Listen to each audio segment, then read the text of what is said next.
Y ya en el segmento de análisis económico de nuestro programa vamos a referirnos al tema del día, al tema del Fondo Monetario Internacional. Eh, Hay que ver, hay que analizar, hay que pensar por qué el gobierno está insistiendo tanto en llegar a este acuerdo y cuáles son los beneficios que van a derivar para todos nosotros del mismo.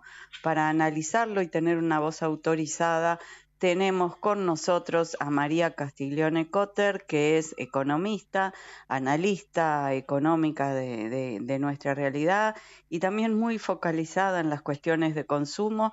Nos hacen llegar desde su consultora antes de que termine el mes la previsión de inflación. También vamos a hablar un poquito sobre esto. ¿Qué tal, María? Muy buenas noches. Gracias por atendernos. ¿Cómo estás? ¿Qué tal, Laura? Buenas noches. Gracias por estar aquí. María, ¿por qué es tan importante firmar este acuerdo con el Fondo Monetario? ¿Cuál es la situación de Argentina en términos de reservas, dólar y posibilidad de devaluación para que esto sea imperioso? Bueno, yo te diría que acá el tema del acuerdo con el fondo se está hablando hace tiempo. Recordemos que Argentina tiene desde 2018 un programa económico con el Fondo Monetario que en su momento le otorgó eh, más de 40.000 millones de dólares de crédito y cuando este gobierno asumió, de hecho, tenía el acuerdo vencido, ese que se había renegociado en el 2022. Eh, es decir, que Argentina siempre estuvo en el marco de un acuerdo con el Fondo Monetario, el cual vencía, digamos, ahora y tenía, digamos, en ese sentido venía negociando cómo iban a quedar las cosas, en definitiva, frente al Fondo Monetario y este crédito que hay vigente, cómo van a ser los vencimientos que Argentina va a tener que pagar. Sé que ese era el primer punto importante para cerrar el acuerdo con el fondo. Cuando Argentina está en un acuerdo con el fondo, en general es como un sello de garantía para otros prestamistas, ya sea Banco Mundial, otros organismos internacionales, e incluso para los bonistas. O sea que cuando uno lee el texto del decreto de necesidad de urgencia que se está discutiendo, eh, es acordar una operación, un nuevo crédito con el Fondo Monetario que tiene uno de los grandes objetivos, que los vencimientos de los próximos 4 años, que son entre capital e intereses más de 24.000 millones de dólares, tengan un periodo de gracia de más de 4 años, es decir, que venzan más adelante. Esto ya es en sí mismo un dato importante. En este acuerdo de facilidades extendidas. Y el segundo, como vos bien hablaste, el Banco Central, fondos frescos, que todavía no sabemos cuál es el monto, que el Tesoro va a utilizar para cancelar otra deuda, la deuda que tiene con el Banco Central mediante letras intransferibles.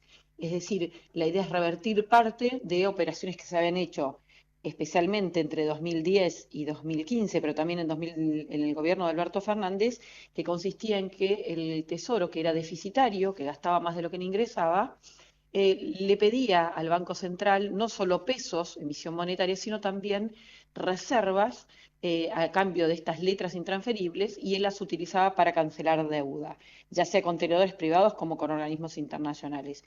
Este mecanismo implicó más de 85.000 millones de dólares de utilización de reservas a lo largo del tiempo, de los cuales quedan cerca de 69.500, porque bueno, en 2016 hubo una operación que realizó el gobierno de Macri para canjear letras intransferibles por bonos de mercado, o sea que eventualmente el Banco Central podía vender para hacerse de liquidez. Y esto es importante porque el Banco Central tiene un nivel de reservas bajo ya hace mucho. Cuando asumió este gobierno, las reservas internacionales eran negativas en más de 11.000 millones de dólares. Obviamente, no solo era eso, sino que además del lado del pasivo, la cantidad de pesos que había en la economía era mucho más de lo que la gente demandaba. Una parte estaba retenida con la ELIX. Todo el problema de los pasivos heredados se fue resolviendo el año pasado. El problema de flujos de emisión nueva se corrigió con el equilibrio fiscal, pero persistía también el problema del activo del balance del Banco Central. Y esto es importante para que justamente la estabilidad y hacia la inflación, que la gente, digamos, confíe en la moneda, demande pesos o estabilice la demanda de pesos y eso, digamos, colabore en el proceso de estabilización económica, ¿no? Que no dependa de un set de señales, es un camino una medida más para ir saliendo del cepo, es decir, levantar más rápido las restricciones que quedan en el mercado de divisas, que no quiere decir que vaya a salirse el cepo hoy. El mercado Ujú. está nervioso porque está especulando, quiere más información sobre cómo va a ser ese proceso, cuántos dólares se van a colocar en el Banco Central para capitalizar, eh, cómo va a ser el compromiso, digamos, si el Fondo Monetario le va a pedir una meta de reservas, si va a haber un cambio en el régimen cambiario en el corto plazo. Todas esas especulaciones son las que han generado nerviosismo, pero en definitiva se van a de alguna manera dilucidar cuando se conozca el acuerdo efectivamente, que requiere la aprobación del directorio del Fondo Monetario Sí, también. que eso va a ser a fin de abril. Entonces vamos a tener que transitar todo un mes de incertidumbre cambiaria y de mercados. Sí, ¿Cómo ves este próximo mes? bueno, podría ser antes también. Sin duda esto genera volatilidad. Yo creo que también el, eh, la aprobación en el Congreso es un paso importante, y obviamente esto va a generar cierto nerviosismo, sobre todo en un periodo que coincide con una etapa del año donde se pagaron muchos, o se mandaron muchos dólares, tanto en el financiero como en el oficial, por turismo estacionalmente. Es una época donde el agro no tiene tanto nivel de exportaciones, donde hubo ruido en el contexto global también, entonces toma de ganancias en bonos acciones a nivel de los emergentes y de todos los países. Todo eso terminó impactando en las expectativas y aceleró como la ansiedad, ¿no? Así Ujú. que yo creo que es una combinación en ese sentido.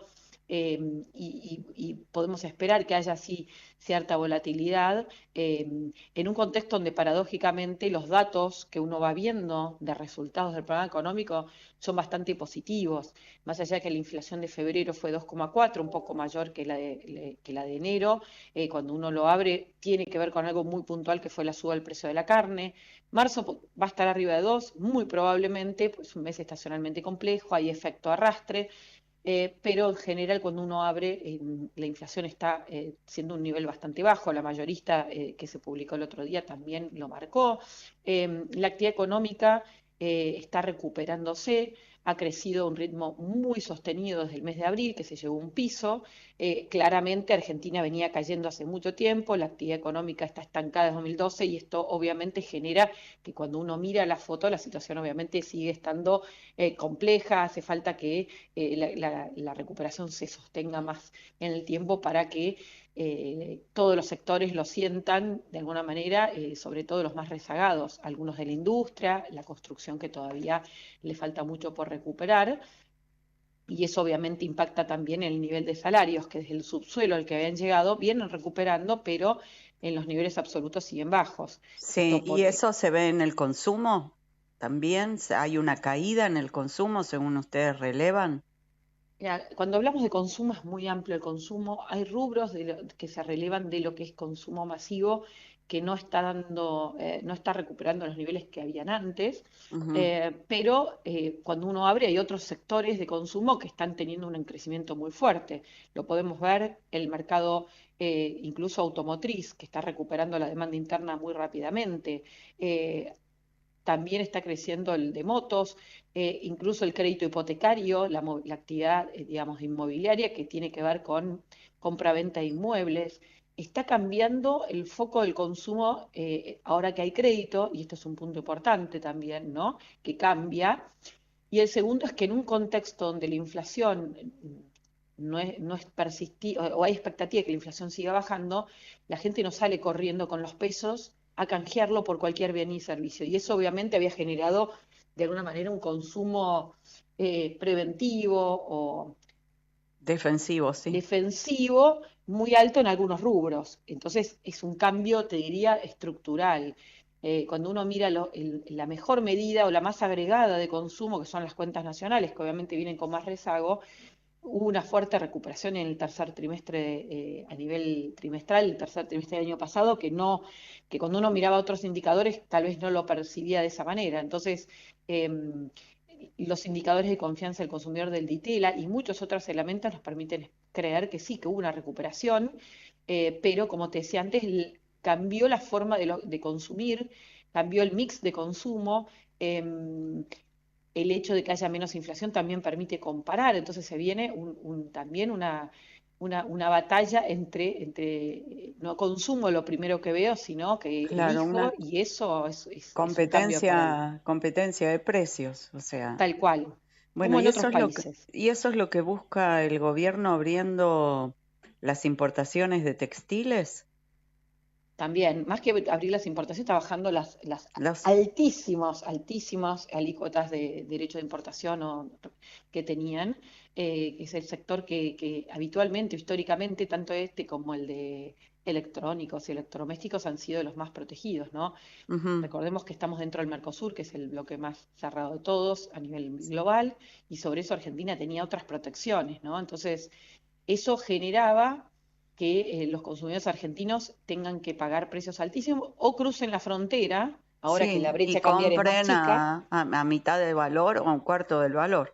Exactamente, esto pasó incluso en momentos de brecha cambiaria alta, o sea que imagínate el nivel ¿No sería más útil, y corregime si no es así, que el gobierno baje impuestos internos para que, o sea, se pueda seguir produciendo localmente y no se pierdan puestos de trabajo? Porque también la diferencia de precios con lo que se puede comprar afuera está en la carga impositiva fatal que paga cualquier ciudadano argentino, y más aún si está dedicado a la industria, a la producción. Bueno, acá tengo como varias cosas para decir. La primera es que toda la economía argentina tiene alta carga tributaria y no en Sí. todos los sectores hay una semejante dispersión, o sea, tanta diferencia con lo que vale afuera, ¿no? Lo segundo y es particularmente fuerte en estos sectores, lo segundo es que cuando uno abre la cadena de estos sectores, tanto textil y mucho más en electrónico y electrodomésticos, tiene un enorme componente importado, por lo tanto es un contrasentido, porque vos con las altas barreras y impuestos para importar también se los estás aplicando a los insumos del propio sector. Claro. Entonces lo importás también a eso, ¿no? Y respecto a la carga tributaria, está claro que hay que bajar la carga tributaria. Acá y cuando uno abre los impuestos hay una parte importante también que son impuestos locales, ¿no? Provinciales sobre Sí, todo. sí, y hasta Cuanto, municipales. también, y eso es un tema que hay que trabajar fuerte. Es una discusión que hay que ponerla sobre la mesa todos los días, porque es fundamental, como bien decís. Y lo otro es que el gobierno nacional ha bajado impuestos. Se sacó el impuesto país, el impuesto inflacionario y algunos impuestos a retenciones. Y lo otro, poco, algunos derechos de importación. Es la segunda etapa, pero primero el gobierno tenía que equilibrar las cuentas, ir a acomodar los gastos, porque sí, la baja de impuestos implica desfinanciar al fisco y volver al déficit, esto es retornar o retroceder varios escalones. Entonces, sin estabilidad económica, con inflación alta, tampoco hay estabilidad cambiaria y tampoco podés ordenar esto que se busca en definitiva, que es lograr una economía competitiva, que los consumidores puedan acceder a bienes y servicios de calidad a precios competitivos también, Razonables, ¿no? A precios razonables. razonables. Tampoco es que al sector se le quitaron todas las protecciones, ¿sí? Mm, Pero me parece que también hay un cambio de paradigma en la industria argentina, que es una economía con brecha cambiaria alta, sin crédito, con altísima inflación e incertidumbre. Lo que primaba en una economía cerrada era el margen y obviamente el negocio se hacía en la parte financiera y no tanto en mejorar los procesos, en ser más productivos, en mejorar el producto, en conseguir mejor financiamiento, en invertir. Obviamente que no es culpa de los empresarios, esto es consecuencia de la política económica, pero habiendo un cambio en la política económica es importante el cambio también en ese paradigma que muchas empresas lo están haciendo. Esto obviamente no se puede generalizar. Entonces creo que ahí sí también a veces es difícil cuando uno ya tiene cerrada la economía y vendiendo en un mercado sí, cautivo. sí, es un cambio de cultura que cuesta mucho en empresas, sobre todo en empresas pymes que, bueno, que han pasado por tantos avatares. Cuando más o menos encuentran un sendero para ir, las cosas cambian y hay que renovarlo y reevaluarlo. Es complejo querer producir en la Argentina. Pero bueno, Sí, sin ojalá duda. esto vaya en el sentido correcto. Muchísimas gracias, María, por habernos atendido, muy gentil y muy clara, como siempre. No, muchísimas gracias a vos. Hasta Chao, hasta la luego. próxima.